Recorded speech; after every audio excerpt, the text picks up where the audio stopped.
y aprovechando este contexto de crisis sanitaria, vamos a abordar el tema del liderazgo desde un punto de vista de la resiliencia. Cómo cada uno de nosotros, desde nuestras casas, en nuestros entornos familiares, sociales y laborales, adquirimos una posición que puede abrir posibilidades en un futuro o cerrar posibilidades, angustiarnos y estresarnos más de lo que ya de por sí la incertidumbre nos puede generar, ¿no?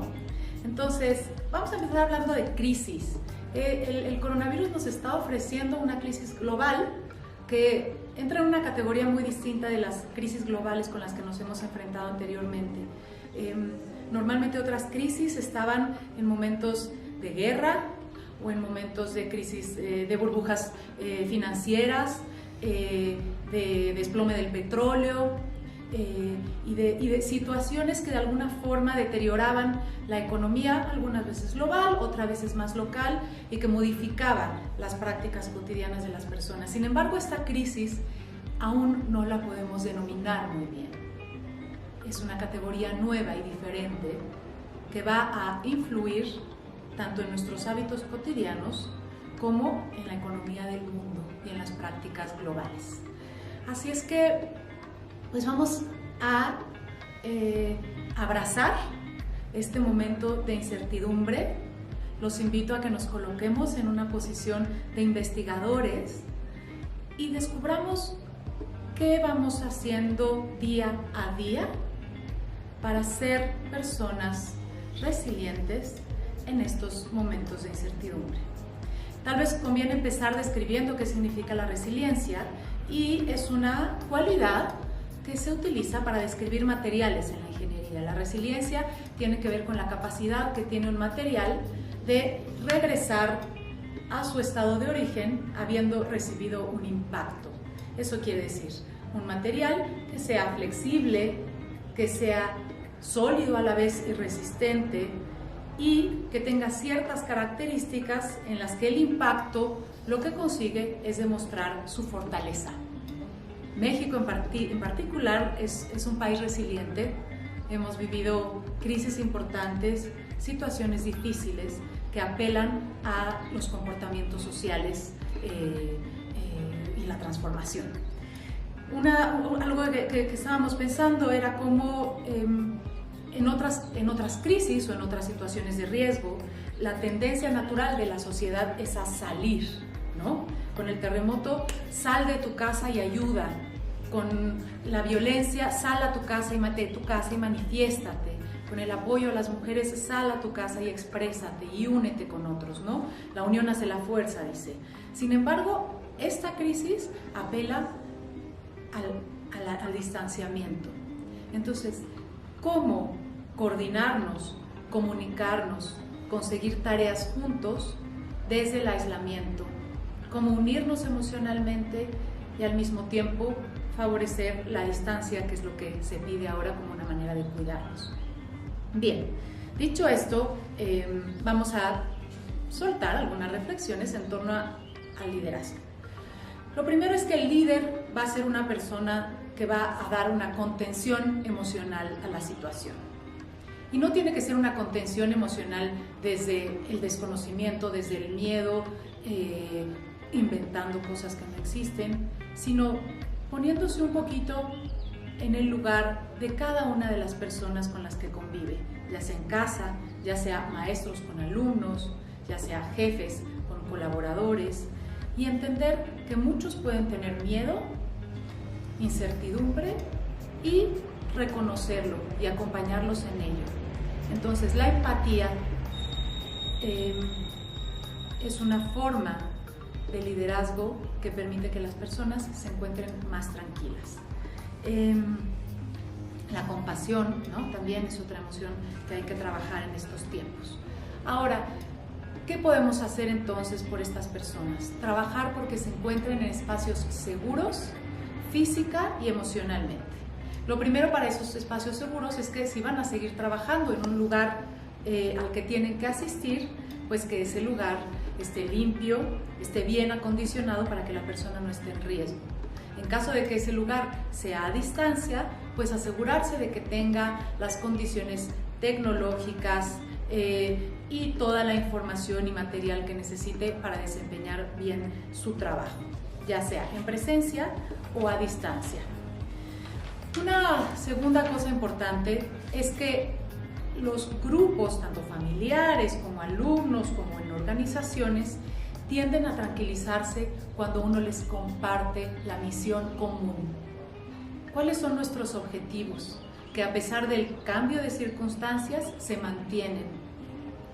¿Qué queremos aprender? ¿Qué queremos conseguir? ¿Qué meta queremos alcanzar? Entonces, repetir eso de manera constante y de distintas formas puede ayudar a que los demás den un sentido a su trabajo.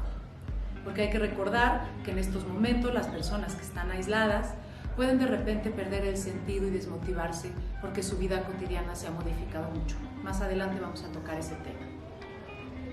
Otra cosa importante en cuanto al liderazgo resiliente tiene que ver con centralizar las decisiones. Eso quiere decir, ¿qué decisiones vamos a tomar solamente un grupo pequeño de personas y que son importantes, partiendo de que lo perfecto es enemigo de lo bueno y de que tomarán decisiones a partir de su propio aprendizaje? Nadie va a tomar una decisión perfecta porque todo esto es algo nuevo. Entonces, hay decisiones que se van a centralizar y que van a ser estratégicas.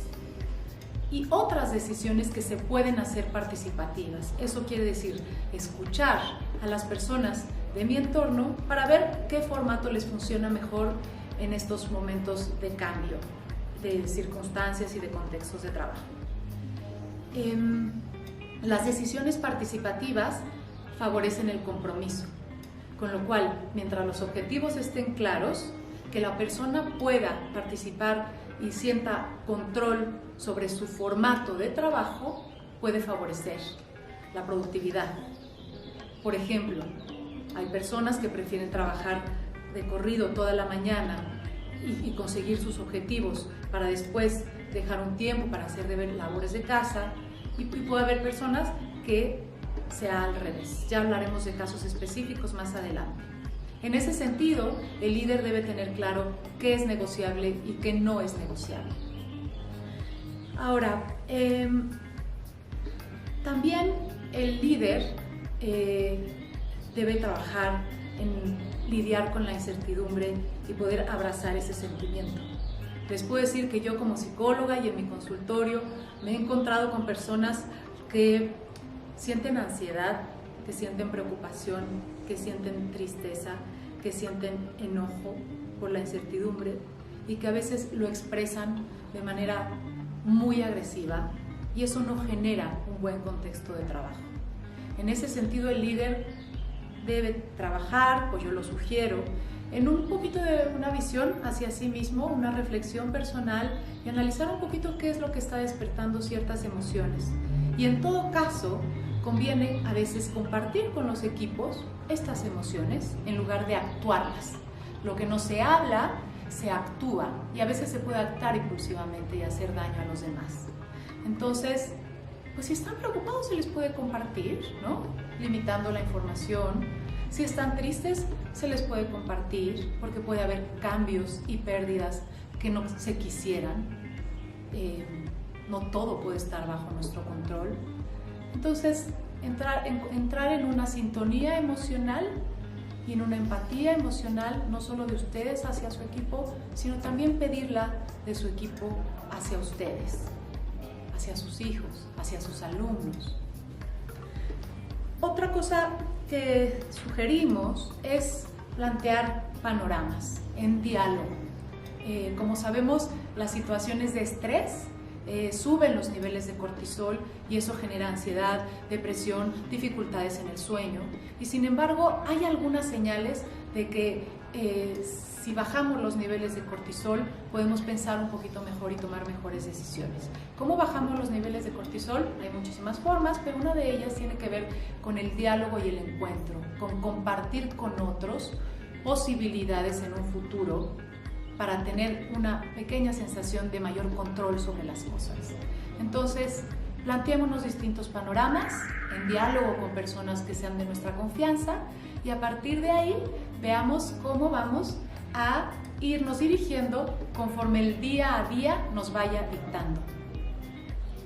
Otra cosa que es importante recordar es que nosotros estamos generando una narrativa sobre este tema de la crisis sanitaria y que como líderes nuestra cabeza es el filtro de información que recibimos para poder transmitir a otros.